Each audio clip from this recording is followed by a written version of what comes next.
Let us hold unswervingly to the hope we profess, for he who promised is faithful. And let us consider how we may spur one another on toward love and good deeds, not giving up meeting together, as some are in the habit of doing, but encouraging one another, and all the more as you see the day approaching. Hebrews 10:23-25. Good morning, I'm Michelle, and it is time for our church spotlight on this Tuesday morning.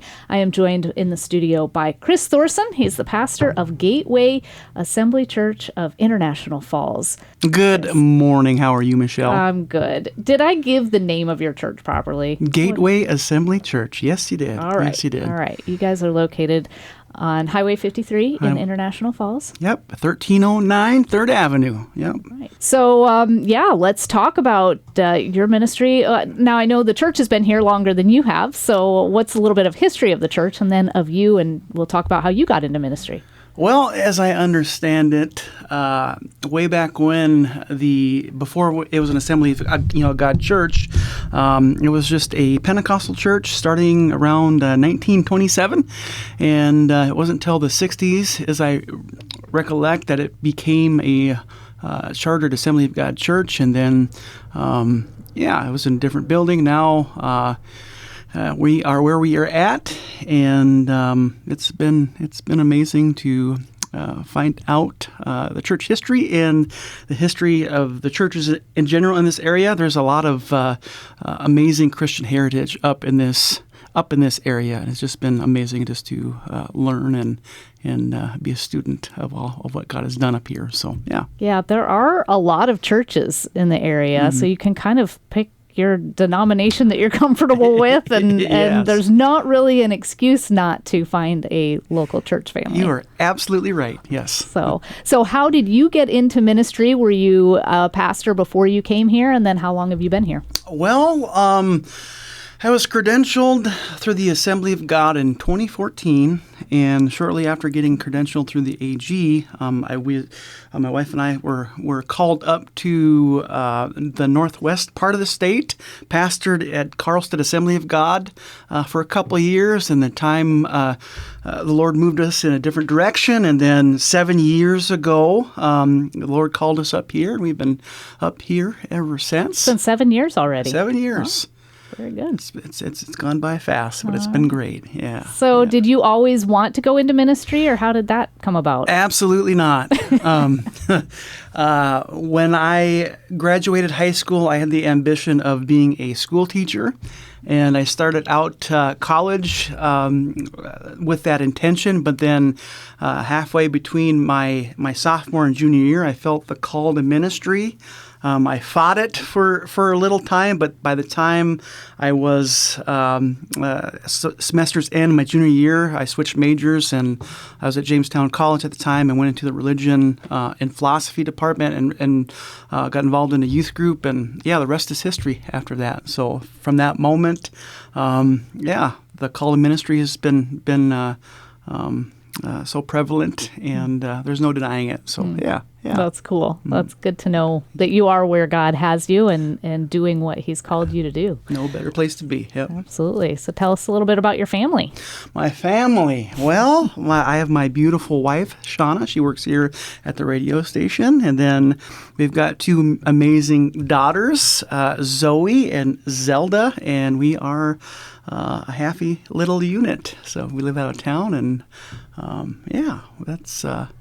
the Lord has called us as a ministry family, and it has an adventure. So okay. has been. Yeah, absolutely. Yep. Yes. Yeah. We appreciate Shauna's part in the radio station, and then we get you involved at times as well. So thank you for all your involvement in ministry. So let's talk about Gateway Assembly Church. What is your what kind of outreaches do you do, or what do you believe the church's role in the community is?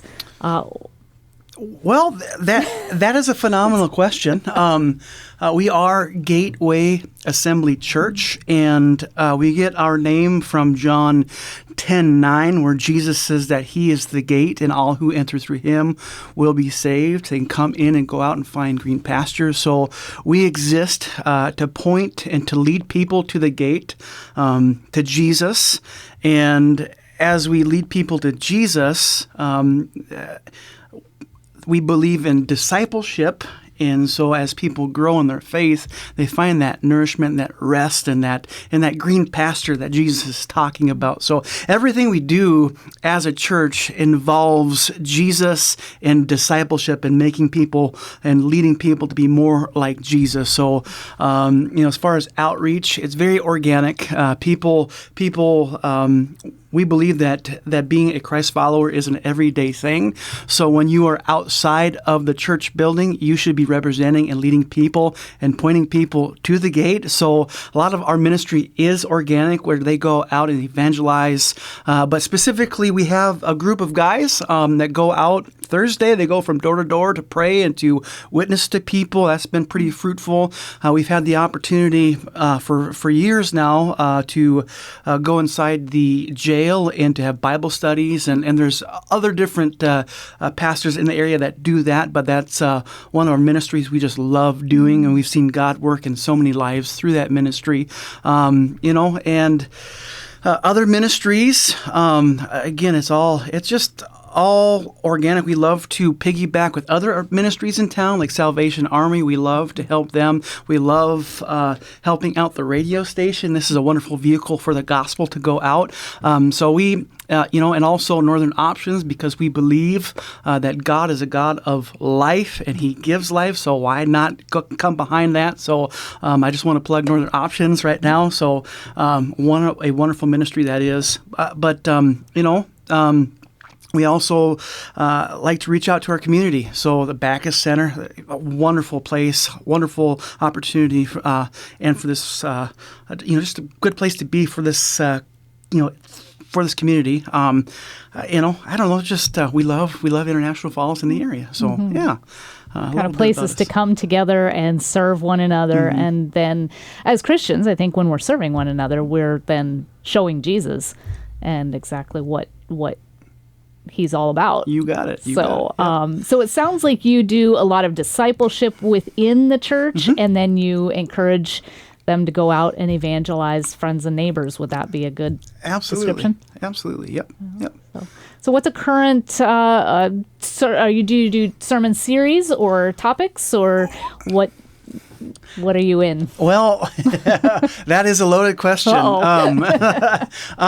So we just got off of sabbatical, and before we left, we were working through the book of Ephesians, the letter to the Ephesians, and the title of the series is "Speaking the Truth in Love," and it's all about Christian maturity, and because of what Christ has done, we as Christians, by growing in our faith, should mature in our faith, and that's where we're going to be launching off in September through the practical Christian life. And as we work through the last 3 chapters of Ephesians, we're going to get into that. So been working through books, but we also preach series.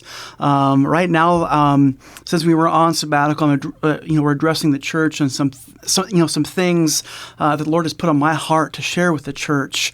But yeah, we typically go through book by book or series, just depending on where the Lord is leading us. So that's kind of. So for those who aren't familiar with the word sabbatical, just tell what is that? Sabbatical Comes from the term Shabbat, which is just rest. Okay, like the Sabbath. Like a Sabbath. Okay. Yep. And you'd be surprised on when a person rests on how they come back rejuvenated. And the nature of a pastoral call is we work more than 1 hour on Sunday. It's a 24/7 deal. So many pastors and my friends, they've taken a sabbatical and they've come back just ready to go, and it's for longevity and just for health, and it's good to rest. God made the 7th day to rest, and pastors need to rest as well. So yeah. Well, good. I'm glad that you're able to get that and that to come back even more energetic. I don't know if you can be more energetic than you are, Chris, but arrested energetic. Absolutely. So let's just tell people when your services are. Okay. Yeah, so we have multiple services throughout the week. Tuesdays we have 3 Bible studies. One is at noon at the church in the sanctuary for our ladies. Then you fast forward to 6:30 p.m. We have 2 Bible studies in the evening. One for the ladies, which is in the sanctuary again. But then there's also downstairs we have our men's Bible study, and they're going through book by book, chapter by chapter through the Bible. So Tuesdays, Wednesdays, starting September 4th at 6:15 p.m. we have our midweek service. We call it Midweek Refresh, and we go through book by book, chapter by chapter, and it's just a good time to get that midweek punch to get us through the next part of the week, and we love that service. It's a laid back, very very conversational Bible study and service. But then also starting September 4th, we will have our youth group back on Wednesday nights for those who are in 6th grade up to senior in high school, and that's been going great. We have a good group going there. Then of course on Sundays we have our Sunday morning service. We have prayer service at 9 a.m. We have a time of fellowship from 10 to 10:30, but then the actual service starts at 10:30 a.m. sharp, and we go until we're done. So so that's our services throughout the week, and we love gathering together. So. Yeah. That's Gateway Assembly Church in International Falls. Pastor Chris Thoresen with us. Anything else you want to add? We invite anybody to join us. We are a Bible-believing, Bible-preaching church. We love people, and we just invite anybody to if you don't have a church home, we would love to have you and visit with you, and if you have any prayer needs in this community, just come and talk to us. Call the church. We love to pray with you, talk with you, and minister to you, So everybody's invited. All are welcome. Oh, wonderful. Thank you, Chris. You're welcome. Appreciate it.